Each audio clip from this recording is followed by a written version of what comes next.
E agora, você acompanha pela Rádio Rio de Janeiro o programa Estudo das Obras de André Luiz.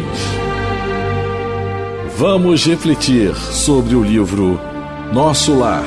Produção e apresentação, Tereza Cristina e Marco Antônio. Olá, ouvintes da Rádio Rio de Janeiro. Estamos aqui para estudar o livro Nosso Lar, que foi psicografado por Francisco Cândido Xavier pelo espírito André Luiz. Amigos ouvintes da Rádio Rio de Janeiro, é com muita alegria que retornamos aqui para darmos continuidade ao estudo da obra Nosso Lar. Nós estamos no capítulo 20, Noções de Lar, em que a Dona Laura, ela começa a explicar ao André Luiz na questão dos valores, né, educativos do lar, né, explicando a ele que o André Luiz fica admirado dela. Tem várias atribuições, ela trabalha e tem as atribuições dentro de casa, porque ela recebe a neta, ela toma conta da casa, ela tem o trabalho dela. E o André Luiz fala: poxa, a senhora ainda tem as atribuições fora da casa, além de tomar conta daqui, né? E ela diz assim, né? Por quê, Claro, meu filho, nós vivemos numa cidade em que há necessidade do trabalho para o aprendizado, não é? Nós falamos sobre isso. E aí ela continua dizendo que as almas femininas em nosso lar assumem numerosas obrigações, preparando-se para voltar ao planeta ou para ascender às esferas mais altas. Raciocinamos em cima do que ela disse, de que voltar ao planeta porque tem alguma dívida ainda com o planeta, quase todos nós, e através da reencarnação, né, na família que nós vamos ser colocados, essas dívidas vão surgir, para que nós avancemos, né, evoluamos. Ou ascender às esferas mais altas, e aí o aprendizado maior em esferas sublimes, se nós já tivermos condições e equilíbrio para isso. E aí começamos a comentar na questão das funções, porque ela fala da alma feminina, que assume numerosas obrigações. E aí nós lemos, vamos repetir, na questão de número 821, que é o capítulo da Lei de Igualdade, em que Kardec pergunta, e faz uma pergunta que encaixa direitinho aqui nesse raciocínio que nós estamos tendo, do que a Dona Laura está falando. Ele pergunta assim aos espíritos: as funções a que a mulher é destinada pela natureza terão importância tão grande quanto as deferidas ao homem? E aí os espíritos respondem: sim, maior até. É ela quem lhe dá as primeiras noções da vida. Está falando do quê? Da maternidade, não é? Então, as funções que são destinadas à mulher são mais importantes do que as do homem, está dizendo aqui. Mas qual é a vantagem então de eu encarnar homem? Porque nós vamos encarnar homens, depois mulheres, depois homens, depois mulheres, depois... Até nós adquirimos o aprendizado total do que um tem a nos oferecer e de que o outro tem a nos oferecer. A masculinidade, a feminilidade. Não é? Na questão que ela está colocando aqui, ela vai frisar a questão da mulher, né? Então, desculpa. Então, a obrigação, as numerosas obrigações, ela fala aqui, assumem numerosas obrigações. Se o trabalho é para aprendizado, é porque se tem numerosas obrigações, muitos trabalhos, é porque o aprendizado vai ser maior. Por que o aprendizado vai ser maior na questão do feminino aqui, do sexo feminino? Porque quando encarnar, provavelmente vai ser mãe. E aí a responsabilidade é muito maior. E as tarefas também. A gente até comentou que aí só a mãe sabe fazer muitas coisas ao mesmo tempo. O pai tem mais dificuldade. O homem, o pai que eu digo, a figura masculina. Né? Porque a gente também tem que começar a ver que o que a gente está, quando fala na questão do feminino e do masculino, porque a gente sabe que os espíritos não têm sexo, mas tem a energia masculina e energia feminina. Jung já falava sobre isso, o ânimos e a ânima, que é a energia masculina e a energia feminina, que são necessárias e são, não é, elas precisam, com o tempo, se equilibrar.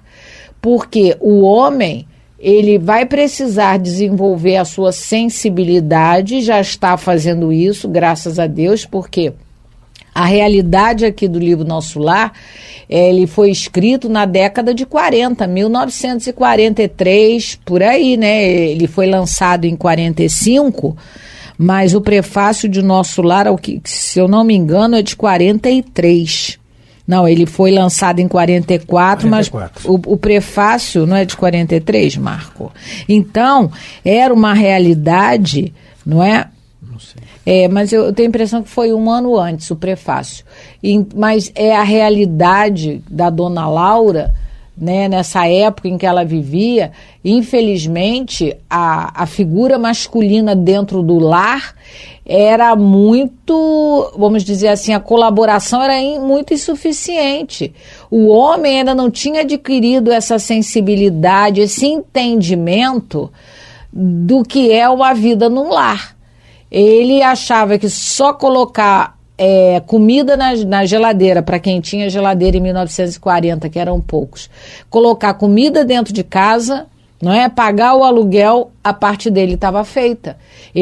Mas o homem vai precisar também desenvolver esse espírito mais sensível de colaboração, que a mulher também, por sua vez, ela tem que deixar um pouco a passividade, vamos dizer assim, a submissão que a mulher de 1940 ela tinha. Ela muitas das vezes ela não tinha muita iniciativa. Ela também vai ter que aprender isso. Por quê? O espírito superior, o espírito mais elevado, ele tem essas energias equilibradas. Ele tem tanto a sensibilidade, que no caso, vamos dizer assim, que é a energia mais tranquila, quanto a atividade também. Então, as duas energias, elas têm que estar em equilíbrio. E nessa época em que o livro foi escrito, a gente vê o quanto os lares da Terra, eles ainda eram muito, vamos dizer assim, desnivelados, se assim a gente pode se expressar, né? Então, a Dona Laura, e ela vai colocar isso aqui, que o André Luiz, né, Marco, agora esse parágrafo que a gente vai começar a ler, ele vai fazer justamente essa pergunta. Inclusive, ontem lá no centro, na reunião do centro, estou lembrando aqui, foi colocada essa situação com relação a Saulo de Tarso, a Paulo. Depois que se torna cristão, começa a seguir Jesus, né, aquela batalha íntima muito grande, um livro relatado minuciosamente na obra maravilhosa Paulo Estevão, ditado pelo Espírito Emmanuel, também na psicografia de Francisco Cândido Xavier. E ele começa a ter a colaboração de algumas mulheres. Ele que não era assim, enquanto Saulo. Então, a luta interna dele com relação a isso deve ter sido muito grande. Ele foi criado diferente. Ele tinha Abigail, a sua noiva amada. Mas, no diálogo dos dois, antes dele conhecer Jesus realmente, né, ele já estava em luta interna contra isso, né, para não, né, relutando, mas no diálogo dele com Abigail, sua noiva, prevalecia a opinião sempre dele. Sempre. E é assim, né? E a gente nós vemos isso hoje em dia, muito ainda, muito, nossa convivência, né? São, como a Teresa falou, são os ânimas, né? Os sentimentos que exacerbam. O ânima é a energia feminina. Feminina, a energia feminina, mas muitas vezes é a energia masculina que prevalece, sobrepondo ainda. Pois somos espíritos aí de N reencarnações. Então, depois que ele conhece Jesus, ele tem a colaboração de Lloyd, sim, a Prisca, de outras colaboradoras lá do Evangelho que ajudaram muito nos primeiros tempos de dificuldade, Eunice, e ele tem a colaboração disso e reconhece isso depois. O valor, né? Sim. E nós temos o exemplo máximo, como Jesus é o nosso modelo e o nosso guia, né? Modelo, porque como Joana de Anjos diz, o Givaldo relata em algumas palestras, guia a humanidade sempre esteve. Mas modelo, só Jesus. Pergunta 625 do Livro dos Espíritos, né?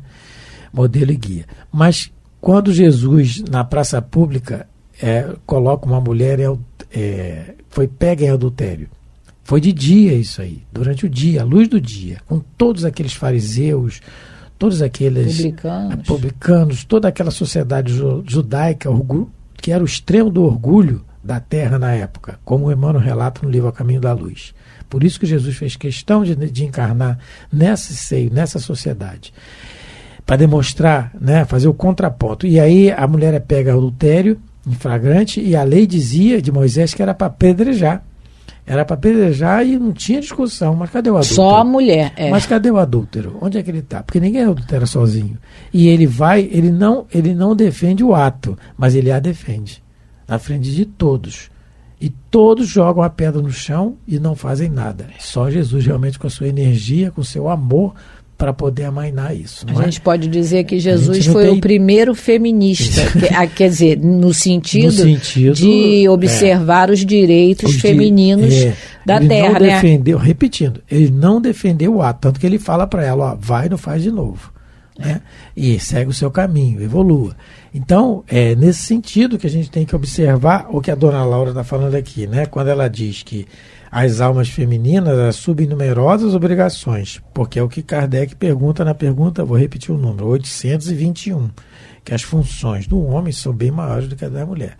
Mas isso não é vantagem, é assim de vantagem, porque nós vamos encarnar em corpos diferentes, homem e mulher. Isso aí é uma experiência que vai passar por... Para podermos equilibrar essas energias. Vai continuar existindo para podermos ter o aprendizado geral. Não é? A gente nota que até a figura de Deus é homem. Por conta das sociedades patriarcais Deus existentes. Para poder o entendimento ser melhor, chama de Deus de Deus pai. É homem. Já imaginou se Jesus viesse mulher? Ele não tinha abrido nem a boca. Não é? Ele teria ficado, não conseguia, e ele precisou vir homem, né? A Teresa falou de Jesus, eu lembrei agora. Um detalhe, na crucificação, quem estava junto dele? A mãe. A mãe e João. Aí as mulheres. Marta, irmã de Lázaro, Maria Madalena, as de Magdala, e a exceção foi João. João era a exceção ali do grupo. Tanto era exceção, sim, porque tinha maior afinidade, né? Chamado discípulo amado. Amado somos todos nós. Mas a ânima de João já era elevada. A energia sensível dele já era elevada. Então, a coragem dele, e era jovem, hein? Tinha menos de 18 anos. A coragem dele de seguir o mestre ali. Porque Pedro negou, todos fugiram. Judas também, coitado, negou de outra maneira. O grande erro foi o suicídio. Todos abandonaram, mas as mulheres ficaram ali.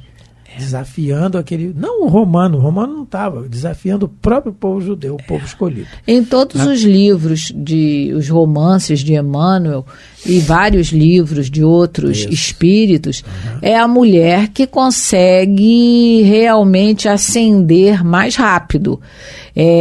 No livro Renúncia é Alcione, o espírito feminino, no Há 2000 anos é a Lívia, 50 anos depois também, né? É o mesmo espírito, que é a Alcione, é a Célia. E muitos deles a gente vê que a alma feminina, aquele que detém Cristo é outra Lívia. É outra Lívia também, que dá o exemplo, né? Então, em vários romances a gente vê a mulher ascendendo mais rápido do que muitos homens. A gente vê no Libertação a Matilde, é um espírito muito elevado que vem ajudar o filho, né, a veneranda. Não queremos dizer com isso que os homens não ascendam, claro que sim, porque no nosso lar o governador é o espírito que mais trabalha, mas ele e a veneranda já viram Jesus nas esferas resplandecentes. Allan Kardec teve a grande colaboração de Amélie Boudet, Divaldo Franco, quando fundou a Moção do Caminho com o Nilson, teve colaboração de várias mulheres, destacando ao trabalho de Dona Otília Gonçalves, que depois desencarnado ainda escreve um livro através dele. Chico Xavier teve a colaboração de várias mulheres em volta dele, sempre. Quando ele operou o câncer, e teve um câncer, quem pagou as despesas do hospital, isso tem várias biografias, constatado por várias pessoas que conviveram com ele, foram algumas mulheres lá de Pedro Leopoldo, de Uberaba. Pedro Leopoldo, que tinham uma vida desregrada lá, né, na prostituição, mas foram que ajudaram. Né?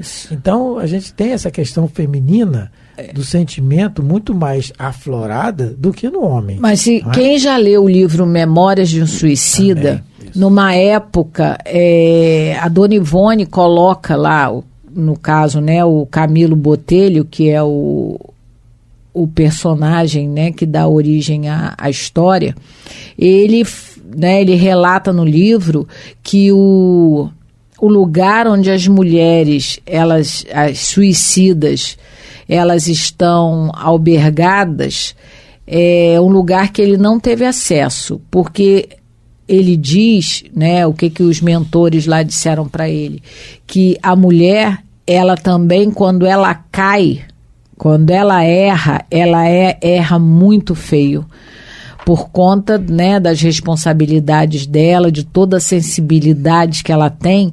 É como se ela conseguisse cometer erros mais graves, né, uma responsabilidade maior. Lá no livro está dito isso, que a mulher, quando ela cai também, quando ela erra, ela consegue chegar, vamos dizer assim, no fundo do poço. Mas vamos começar a ler, né, que a gente nem leu ainda. Vamos lá, Marcos. Quarto parágrafo. Vamos lá. Aí o André Luiz fica admirado e pergunta: mas a organização doméstica em nosso lar é idêntica à da Terra? Ele está perguntando, é aqui igual lá? Aí ela responde: a interlocutora esboçou uma face muito significativa e acrescentou: o lar terrestre é que, de há muito, se esforça por copiar nosso instituto doméstico. Então, olha só, e a gente pode ver que isso é verdade. No Livro dos Espíritos, Kardec fez uma pergunta aos espíritos, a pergunta de número 85. Qual dos dois, o mundo espírita ou o mundo corpóreo, é o principal na ordem das coisas? Então, o que é que vem primeiro? A resposta: o mundo espírita, que pré-existe e sobrevive a tudo. Então, o principal é o mundo espiritual. O corpóreo, ele é transitório. E na pergunta 86, ele quer saber mais um pouquinho sobre isso, ele fala assim: o mundo corporal poderia deixar de existir ou nunca ter existido sem que isso alterasse a essência do mundo espírita? Resposta: de certo. Eles são independentes, contudo, é incessante a correlação entre ambos, porquanto um sobre o outro incessantemente reagem. Então, é isso que a dona Laura está dizendo, é muito pertinente e está de acordo com o Livro dos Espíritos. A Terra é que é cópia do mundo espiritual. O mundo espiritual é o primeiro, é o primitivo. Se a Terra não existisse ou ela acabar, não vai abalar em nada o mundo espiritual. Se por um acaso, né, não acredito nisso, mas se o nosso planeta ele se desintegrasse agora, o mundo espiritual sofreria algum abalo, mas não acabaria. O mundo espiritual, ele pré-existe. Então ela está dizendo aqui que o lar da Terra há muito se esforça por copiar nosso instituto doméstico. Quer dizer, as pessoas, muitos que saem de nosso lar, vêm com o aprendizado do que é um verdadeiro lar, só que a encarnação, a gente sabe que o meio acaba influindo, a gente muitas das vezes acaba esquecendo o que prometeu, e aí a gente não consegue realmente transformar o nosso lar em cópia fiel de um lar na colônia Nosso Lar. E aí ela continua. Isso. Continua o raciocínio. Mas os cônjuges, por lá, com raras exceções, estão ainda a mondar o terreno dos sentimentos. Isso aí é arrancar ervas daninhas, essa palavra mondar. É limpar, né? Limpar o terreno. Invadido por ervas amargosas da vaidade pessoal e povoado de monstros do ciúme e do egoísmo. Então, vamos juntar esse raciocínio aqui do que ela está falando com o que ela disse anteriormente das almas femininas, com numerosas obrigações. Então, nós já vimos que a função da mulher, que nós lemos na pergunta 821, foi? Foi. por causa da questão da maternidade, que desenvolve mais o sentimento, ela é bem maior do que a do homem. E ela está dizendo aqui, né? Invadido muitas vezes o lar por ervas daninhas da vaidade, do orgulho e do ciúme, né? Que é o egoísmo. E aí nós vemos um relato no livro Missionários da Luz, também ditado pelo Espírito André Luiz, também na psicografia de Francisco Cândido Xavier, livro Missionários da Luz, no seu capítulo 12, em que há um relato num setor lá que se prepara para a reencarnação, se preparam corpos futuros que os espíritos vão habitar, a projeção desses corpos, e um personagem lá que vai ser mãe, ela está lá identificando o corpo que ela vai ganhar, a programação dela. E é um relato muito que ela diz para o André Luiz assim, uma frase muito importante. Ela diz assim: as mães que não completaram a obra de amor que o pai lhes confia junto dos filhos amados devem ser bastante fortes para recomeçarem os serviços imperfeitos, né? Então ela fala das mães que não completaram a obra de amor. Por que às vezes a gente não completa a obra de amor? Exatamente por essas ervas amargosas da vaidade pessoal, ou do egoísmo, ou do ciúme, que é o do ciúme doentio, dos monstros do ciúme, né? E aí entra a questão, que ele está falando aqui de orgulho e egoísmo. Então, completar a obra de amor, não completar a obra de amor, tem que estar bastante fortes para recomeçar. Esse bastante forte para recomeçar é exatamente o trabalho que ela falou anteriormente, né? Numerosos trabalhos. Por isso, Dona Laura também está nessa atividade do nosso lar, incessante, tomando conta da sua casa. Agora chegou a sua neta, que está um pouco desequilibrada, ela vai esperar a filha, ela toma conta, ela tem o trabalho dela nas câmaras de retificação, incansável. Ela está se preparando. Né? Então é esse preparo que ela vai ter. E isso aí é uma lição para todos nós. Novamente repetindo aquilo que a gente fala vez por outra, né? O descanso em paz é uma ilusão que a gente tem que deixar para lá. Foi lá no jardim de infância do nosso raciocínio. Não é mais assim, não pode. Existe o refazimento, sim. Mas o que existe, sempre vai existir, é o trabalho.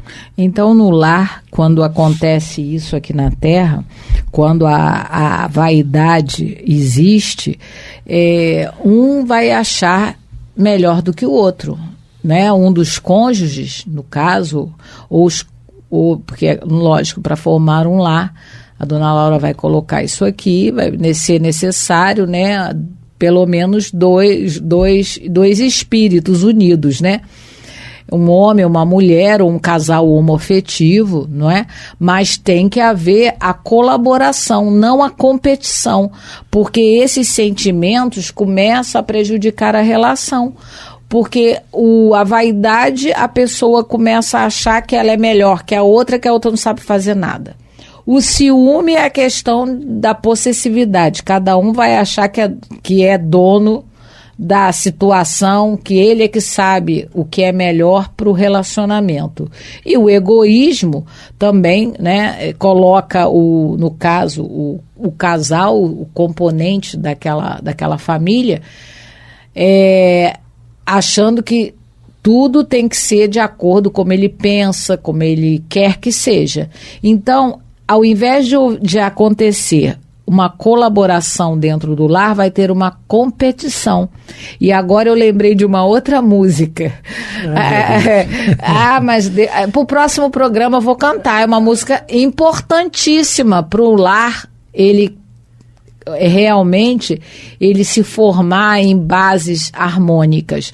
É a musiquinha da colaboração. Eu vou ver se eu lembro. É uma música que a gente canta com as crianças, que é muito importante, porque é o que acontece em nosso lar. E aqui na Terra, a gente, como se esforça por imitar o lar, né, as famílias e os lares da colônia superiores, que a gente possa pensar nessa musiquinha. Mas isso fica para o próximo programa. Vamos terminar aqui mandando um abraço para o Jonas, nosso amigo lá do Vicente Moretti, e todos os outros outros rapazes abrigados lá também, né? O nosso amigo Alexandre aqui da rádio. Muita paz a todos. Muito obrigado pela paciência de nos ouvir. Fique com Deus. A Rádio Rio de Janeiro apresentou o programa Estudo das Obras de André Luiz. Produção e apresentação, Tereza Cristina e Marco Antônio.